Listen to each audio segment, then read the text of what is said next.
Que Deus abençoe vocês, que Deus possa falar o coração de vocês, trazer algo novo, possa transformar, porque essa é a nossa oração constante. 1 Tessalonicenses 4, 1 Tessalonicenses 4, 13, perdão, 4, 13 a 18. 1 Tessalonicenses, arruma uma Bíblia aí para quem está sem Bíblia, arruma uma Bíbliazinha, quem quer para a Bíblia? 1 Tessalonicenses 4, olha daqui está sem uma, tem mais alguém? Uma aqui, 1 Tessalonicenses 4, obrigado, irmão. Mais alguém está sem Bíblia? Tem o seu casinho, ó, Bíblia, a bênção também. Amém. Sério, Kátia, né? A Senhor, Deus da noite.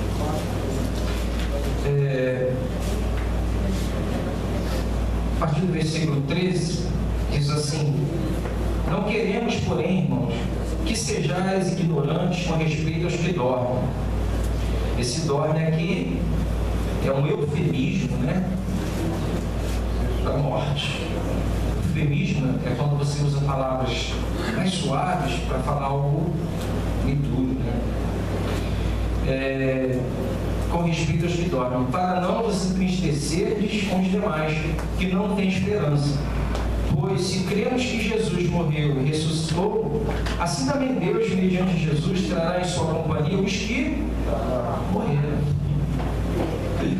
Ora, ainda vos declaramos por palavra do Senhor isto: nós, os vivos, os que ficarmos até a vinda do Senhor, de modo algum precederemos os que dormem.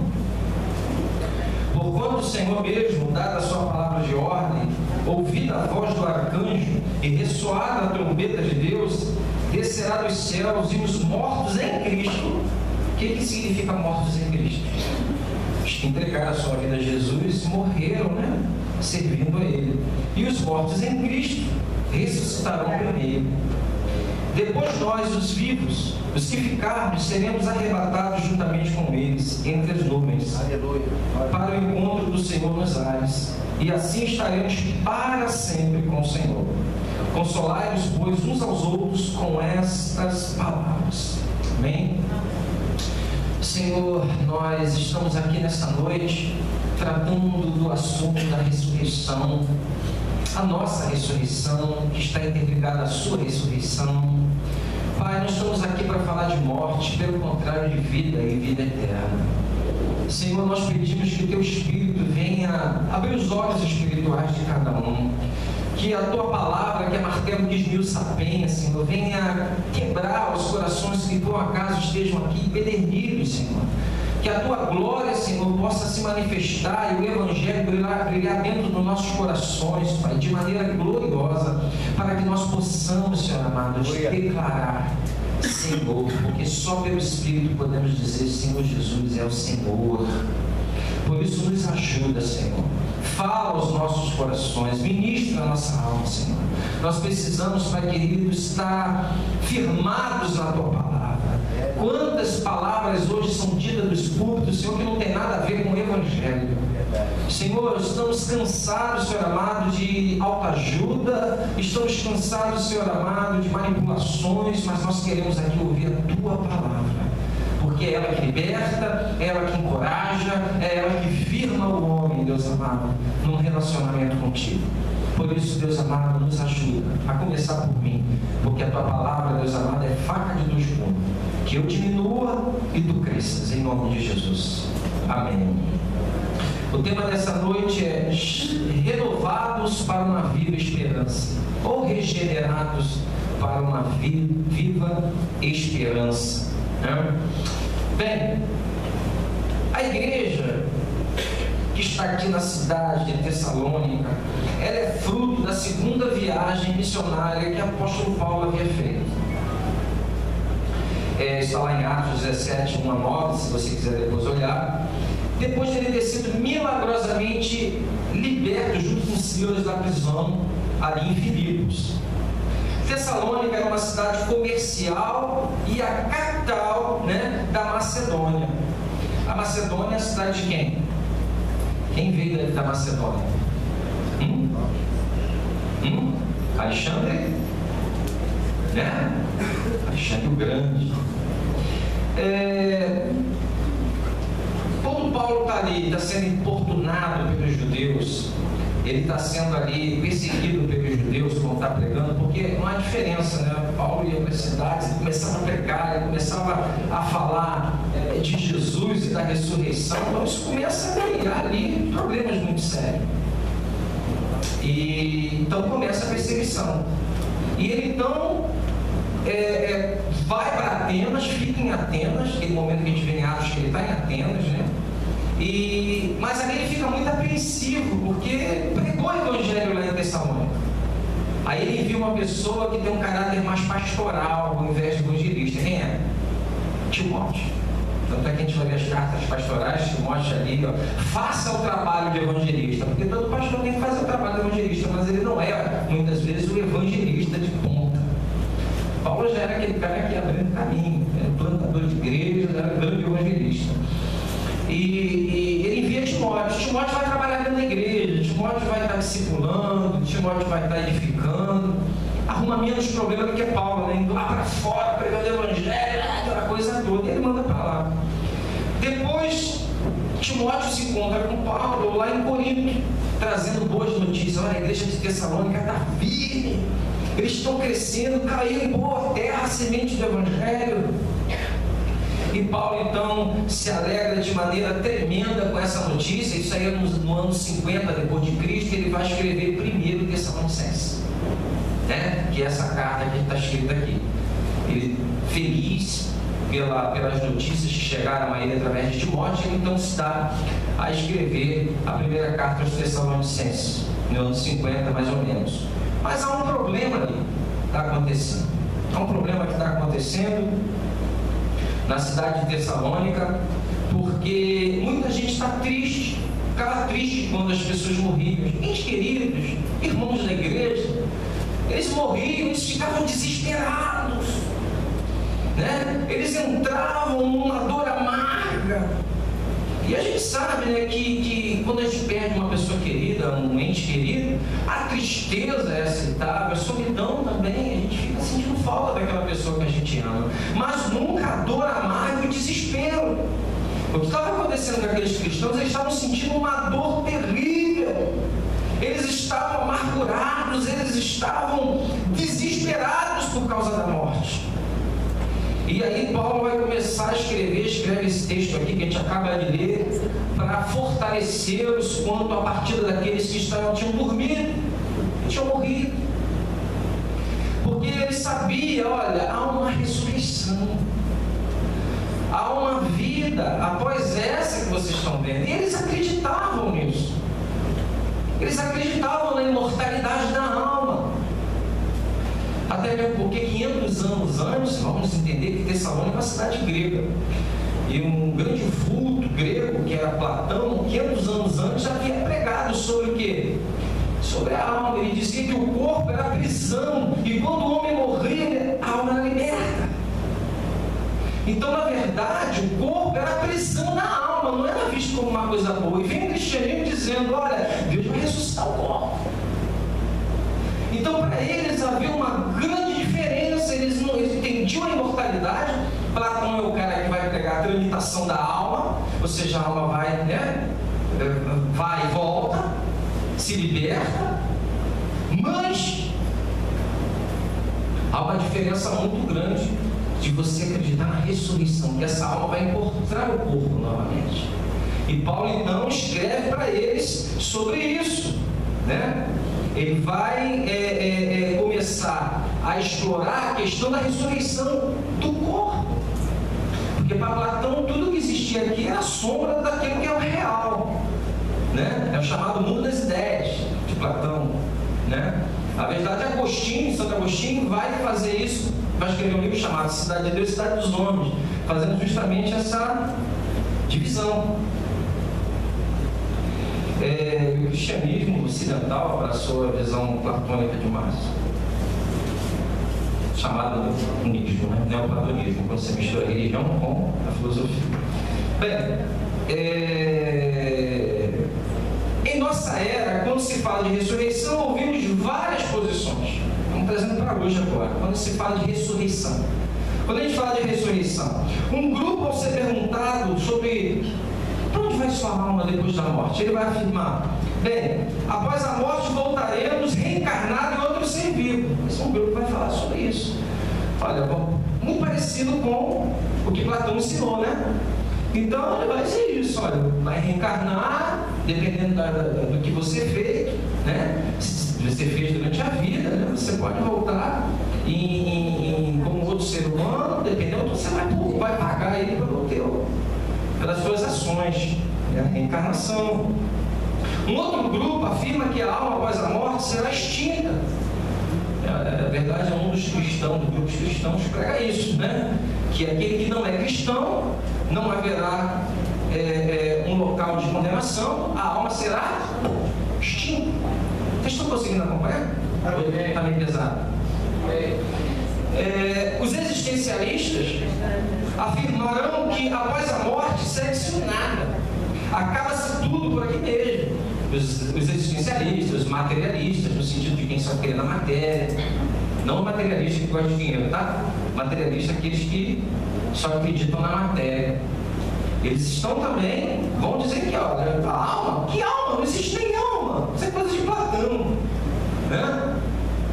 E a posição cristã não fica especulando, ela simplesmente afirma, olha o capítulo 3:14,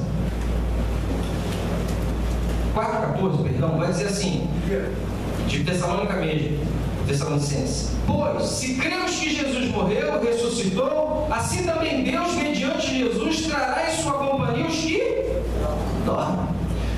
A coisa é direta. Ele vai dizer: pois, se cremos que Jesus morreu e ressuscitou, assim também Deus, mediante Jesus, trará em sua companhia os que dormem. Então, há uma ênfase na ressurreição. Não é extinção da alma, não é reencarnação, é extinção, é ressurreição. Contra a ideia reencarnacionista ou de sua genitora, a migração da alma de Platão, a palavra de Deus afirma em Hebreus 9:27. Quem é chave para mim? Hebreus 9:27, versículo 28. Né? Será que Jesus ensinou ressurreição ou reencarnação? Ressurreição.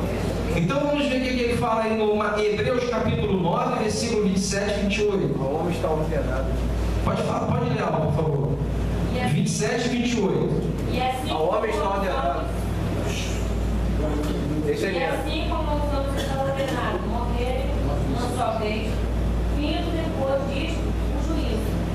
Assim também Cristo, tendo se oferecido uma vez para sempre para tirar os pecados do mundo, aparecerá segunda vez, sem pecado. Amém. E o aguardam para a salvação. Amém. Lê o 27, por favor, de novo. E assim como aos homens está ordenado morrerem uma só vez, vindo depois disto o juízo. Amém? Então o homem está ordenado a morrer uma só vez. Porque, veja bem, quando se Jesus morreu para ser, ali na cruz do Calvário, sendo punido pelos meus pecados, para que eu preciso estar sempre ver se é melhor, eu vou e volto? A minha salvação seria pela minha melhoria, pelas minhas obras, entendeu? Não precisaria Jesus Cristo de Nazaré, de jeito nenhum. Era só eu esperar algumas encarnações e eu ia melhorar. Só que Jesus veio e disse: ao homem está ordenado a morrer uma vez, depois disso segue-se o quê? O juízo de Deus, vai prestar conta. Né? Na verdade, a reencarnação ela é fundamentada em Leon, né? Um francês que vai pregar ali a reencarnação baseada em espíritos, né? Que vieram ensinando isso para ele. E nos Estados Unidos teve duas irmãs também que começaram a trabalhar isso, mas isso é antigo, isso está desde a época de Moisés, não também? Ou não? Está desde a época de Moisés isso? Hein? Vamos abrir Êxodo 18? Acho que é 18, né? Deixa eu ver aqui.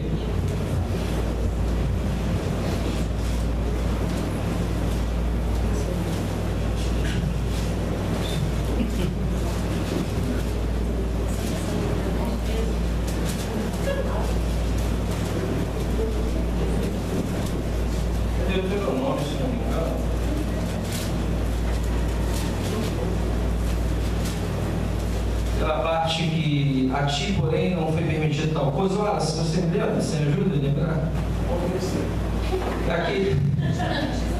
Aquela passagem que fala que aquele que entrasse em Canaã não poderia consultar os mortos, não poderia isso. Deuteronômio, né? É 4:14 ou 14:4? 4:14 ou 14:4? Ou não tem tempo, não vejo essa passagem aqui.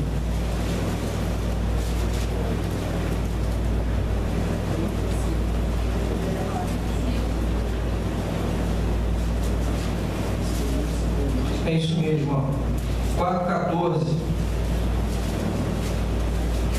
Deixa eu ver se é isso aqui.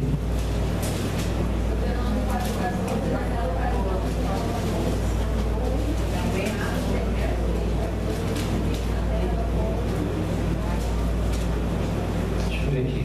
Também o Senhor me ordenou ao mesmo tempo que vos ensinasse estatutos e juízos para que os cumprisse na terra a qual passas a possuir. Guardai, pois, cuidadosamente a vossa alma. Cadê o pastor? Procurando. A vossa alma, pois aparência nenhuma viste no dia em que o Senhor vosso Deus vos falou em Horebe no meio do fogo, para que não vos corrompas e vos faça alguma imagem esculpida, na forma de ídolo, semelhança de homem e de mulher, semelhança alguma de animal há na terra, semelhança alguma de volátil, semelhança alguma de animal que rasteja sobre a terra, semelhança alguma de peixe que há nas águas. Guarda-te, não levantes os olhos para os céus, e vendo o sol, a lua, as estrelas, a saber todo o exército dos céus, seja seduzido a inclinar-te perante eles, e dês culto àquelas coisas que o Senhor teu Deus repartiu todos os povos debaixo dos céus. Aqui já é astrologia. Mas o Senhor vos tomou e vos tirou da fornalha do Egito, para que lhe seja povo de herança, como hoje se vê. Também o Senhor se indignou contra mim por vossa causa, jurou que não passaria o Jordão.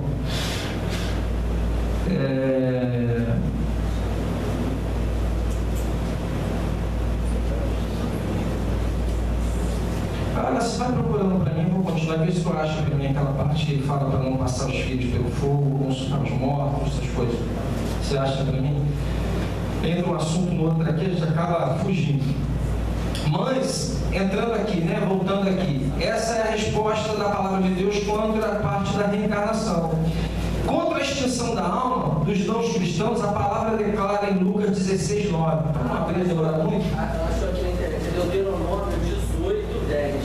18:10, eu falei 18:14. Não se achará entre ti quem faça passar pelo fogo o seu filho ou a sua filha, nem adivinhador, nem prognosticador, nem agoreiro, nem feiticeiro, nem encantador, nem necromante, nem mágico, nem quem consulte os mortos.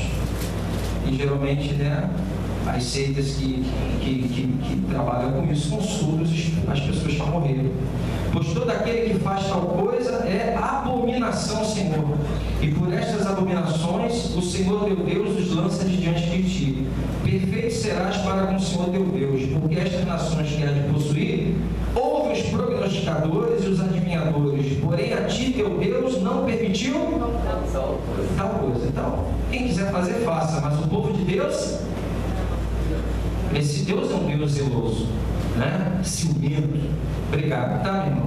Mas voltando aqui, contra a extinção da alma, a gente tem aquela passagem do Lázaro e o mendigo. Você lembra disso?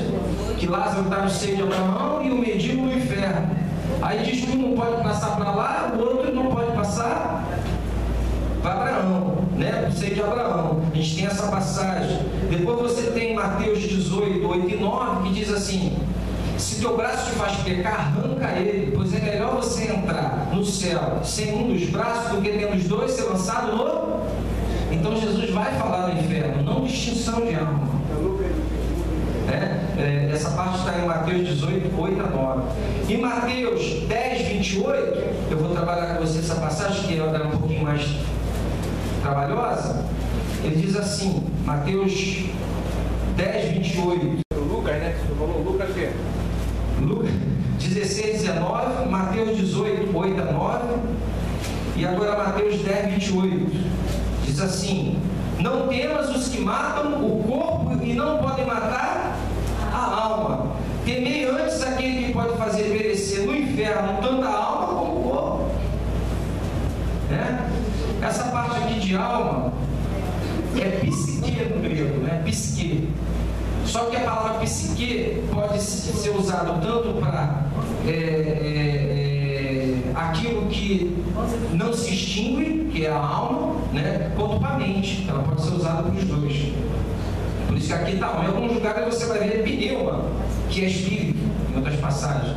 Então, aqui está escrito alma no sentido de espírito, porque a palavra pode ser também traduzida como aquilo que não se extingue, que é o próprio espírito. Então vamos continuar. Contra os existencialistas, a resposta está em João 24. João 24. Essa eu quero ler porque eu gosto muito dessa passagem. João 24 diz assim: ora, Tomé, um dos 12, chamado Dídimo, não estava com eles quando veio Jesus.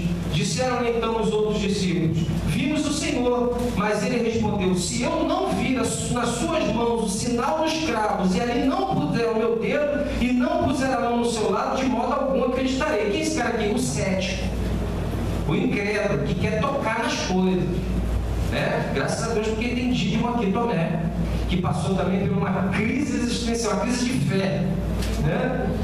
Passado 8 dias, estava outra vez ali reunidos os seus discípulos, e Tomé com eles. Estando as portas trancadas, veio Jesus, pôs-se no meio e disse: Pai seja convosco. E logo disse a Tomé: põe aqui o teu dedo e vê as minhas mãos. Chega também a mão e põe-me no meu lado. Não sejas incrédulos, mas crente. Respondeu-lhe Tomé: Senhor meu e Deus meu. Disse-lhe Jesus: porque me viste e creste? Bem-aventurados que não viram e creram.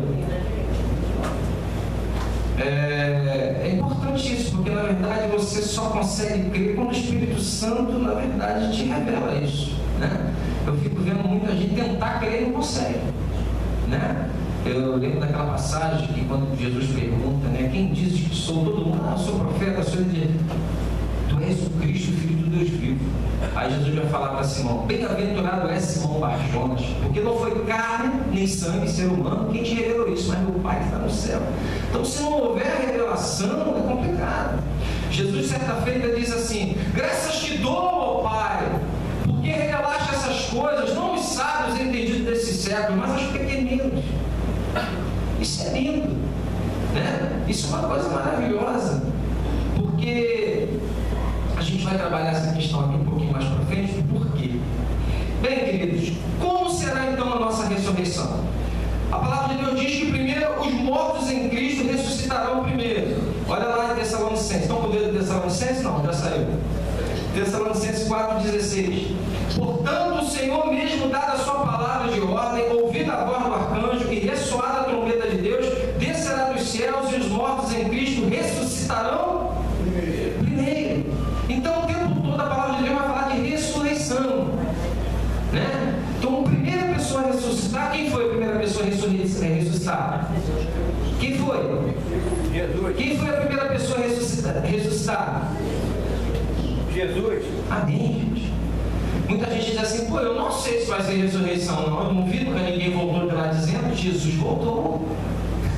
Ele voltou de lá. E a gente vai ver que o negócio é estreito aqui, né? Então, a primeira pessoa a ressuscitar seremos nós. Olha agora como é que vai ser esse negócio. 1 Coríntios, agora vamos ficar com o dedo em Tessalônica e Coríntios. Fica com o dedo aí em Tessalonicenses e Coríntios. Abra Coríntios comigo.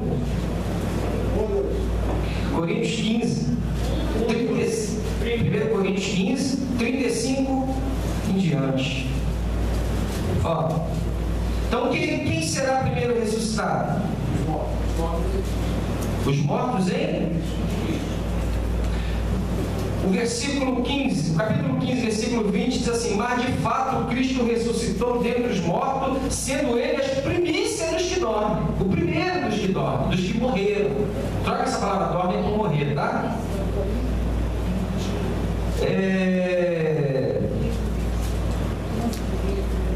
O versículo 50 diz assim, ó: isto afirma, irmãos, que a carne e o sangue não podem herdar o reino de Deus, nem a corrupção herdar a corrupção. Eis que vos digo o mistério: nem todos dormiremos,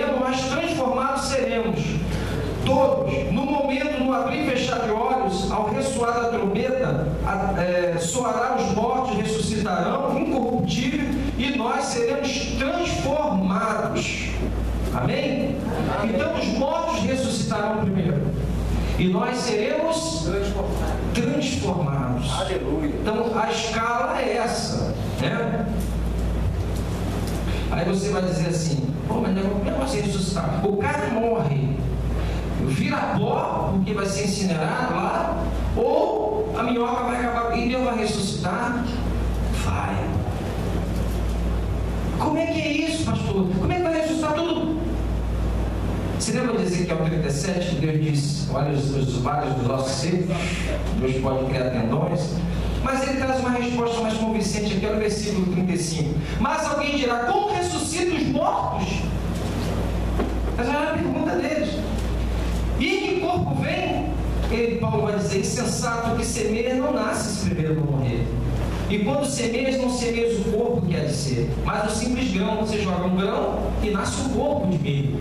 Não é interessante esse negócio? Você joga um milhinho, nasce um corpo.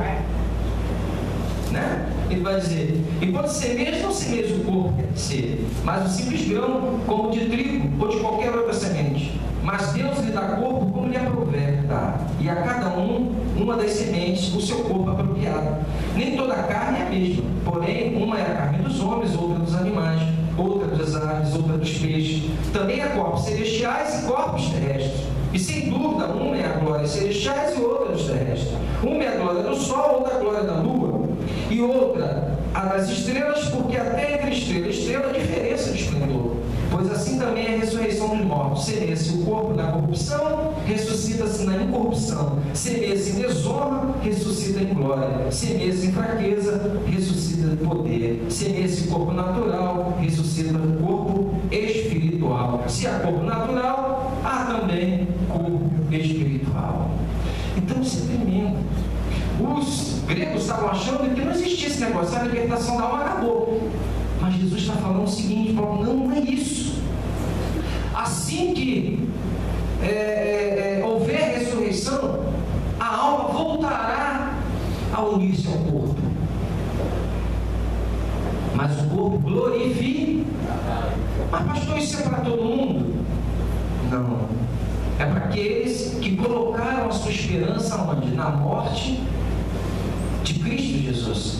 Por isso que a ressurreição, Marcelo falou sobre a ressurreição outro dia, é importantíssimo a gente pregar isso. Porque hoje eu tenho 46 anos, provavelmente eu vou na frente do Davi, se seguir o curso natural, que ele tem 20. E isso é uma grande esperança para a minha vida, que no abrir e fechar de olhos, eu voltar com o meu Senhor. Você sabe o que é isso, irmãos? Eu não preciso gerar desespero na minha vida, dor amarga. Porque eu sei, tenho certeza disso, porque o Espírito Santo testifica dentro do meu coração, que se eu partir um daqueles que eu amo, que já receberam Jesus e confessaram Ele como Senhor e Salvador, que já esqueceram das suas obras pessoais, porque esse é o problema. É uma luta contra o nosso interior. Nós queremos ser salvos por aquilo que fazemos. E Jesus diz que todos pecaram e destituídos estão na glória dele. Porque se você acerta num ponto, se você acerta em 10 pontos e erra em um, você é condenado de tudo. Eu digo que é igual matéria na escola, né? São 9 matérias no segundo grau. Se você ficar repetindo em uma, os restos vai ter que repetir tudo de novo. Salva aqueles colegas que têm dependência, né? Tá dando para entender? Então eu não posso de jeito nenhum, em hipótese alguma, me garantir nos meus méritos. Continua em João, em Romanos 10, olha só que coisa linda. Romanos 10 vai dizer assim, 10:2: porque lhe dou testemunho de que eles têm zelo por Deus, porém não por entendimento. Tem muita gente religiosa, tem muita gente que busca, sabe? Mas sem entendimento, como diz Atos, estão tateando, tentando encontrar, mas não conseguem. Eles têm zelo porém sem entendimento, porquanto desconhecendo a justiça de Deus e procurando estabelecer a sua própria, não se sujeitaram a que vem de Deus. Quem é a justiça de Deus? Jesus. Porque o fim da lei é Cristo, para a justiça de da lei, aquela lei que me obriga a fazer coisas, de andar, o fim dela é Cristo, porque Cristo cumpriu a lei e morreu no meu lugar para ser punido no meu lugar. Quando eu confesso Ele, quando eu creio nessa morte substitutiva de todo o meu coração, quando eu creio que Deus o ressuscitou dentre os mortos, a palavra de Deus diz que eu sou selado com o Espírito Santo. E esse Espírito Santo começa a me convencer, começa, a trabalhar de maneira poderosa dentro de mim. Aí diz assim: ora, Moisés escreveu que o homem que praticar a justiça decorrente da lei viverá por ela, mas a justiça decorrente da fé, assim diz. Bem, o que ele está querendo dizer é o seguinte: você não vai se tornar justo, aceito por Deus, baseado no que você faz. Você não mata, não rouba, não cheira, mas só Deus conhece os teus pensamentos, cara. Só Deus sonda a tua alma. Só Deus tem computado toda a tua trajetória até agora. Só Deus conhece as suas inclinações. Então, quando eu chegar em cima, eu tenho que me fundamentar no sangue do Cordeiro, naquilo que Ele fez por mim na cruz do Calvário. É isso que vai me limpar, me purificar e me lavar na presença de Deus. E esses que se lavaram no sangue do Cordeiro, eu tenho certeza que ressuscitarão. Aleluia! Porque Jesus disse que seria assim. E eu creio que Jesus disse, não o que o homem diz. Amém? Amém. Nem que espíritos dizem. Eu creio que Jesus disse. Ora, depois os vivos serão arrebatados e transformados.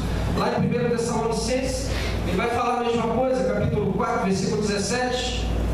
Depois que os mortos ressuscitarem, depois nós, os vivos, os que ficarmos, seremos arrebatados juntamente com eles entre nuvens, para o encontro do Senhor nos ares, e assim estaremos para sempre com o Senhor. Que coisa linda! Tem gente que vem à igreja fazer corrente, buscar dinheiro, sabe? Irmãos, a Bíblia diz o seguinte, é a Bíblia que tem razão: busca em primeiro lugar o reino de Deus. O que é buscar o reino de Deus? É manifestar os valores de Deus na sua vida, os valores do reino, é conhecer a Deus e ser conhecido por Ele, é praticar as disciplinas espirituais, é se arrepender quando falha, porque ninguém é perfeito. Busca o reino de Deus. E aí tem um segredo: as demais coisas serão acrescentadas. O problema é que a igreja hoje existe para buscar as demais coisas. E as pessoas estão rodando, ouvindo palavras de promessas, coisas muitas vezes que Jesus não falou, e ficam rodando, sem esperança, não sabem para onde estão indo, ficam de galho em galho, não conseguem conhecer doutrina, não sabem de nada, são como o vento para lá e para cá, fracos na fé. Mas eu tenho certeza que enquanto você está aprendendo as coisas do reino de Deus, Deus está trabalhando na sua vida, para abrir as portas para você, para realizar aquele sonho que se condiz com a agenda de Deus, aquilo que vai glorificar o nome dEle, sabe? Deus vai estar operando na sua casa, sabe? Deus vai estar, te curando. Eu creio nisso, que quando você busca o reino de Deus, as demais coisas serão acrescentadas. Porque eu mais vejo nesses lugares que só buscam financeira, a gente sai de come, que não tem amigo de ninguém, mas são promessas que você não pode andar de come, você não pode andar de fusca, você não pode isso, você não pode aquilo. Irmão, o nosso tesouro não está aqui, tudo que está aqui vai ferrugem, vai acabar. Você compra uma televisão uma semana, na outra tu não quer mais, ou o carro daqui a 6 meses sai uma nova linha, o teu já é velho. Se tu não ficar correndo para renovar, tu fica para trás. E a vida às vezes dá uma banda na gente, não dá para renovar, né? E aí, até conversando com o irmão essa semana, as pessoas falam assim: eu não sou apegado ao dinheiro, eu não sou apegado ao dinheiro. Aí é o seguinte, você quer saber se você é apegado ao dinheiro? Não é se quando você tem, sai dando para todo mundo, ajudando todo mundo. Você quer saber se você é apegado ao dinheiro? É quando você não tem. É quando você não tem, que você começa a gritar com Deus, que você começa a fazer de tudo para ter, que começa a estuprar a palavra de Deus, a questionar os seus próprios valores para ter. É aí que você vai ver se você não é um ganancioso, se mamão não é o teu Deus. É aí que você vai ver. Quando lhe falta, não é quando lhe sobeja. Quando sobeja é mole.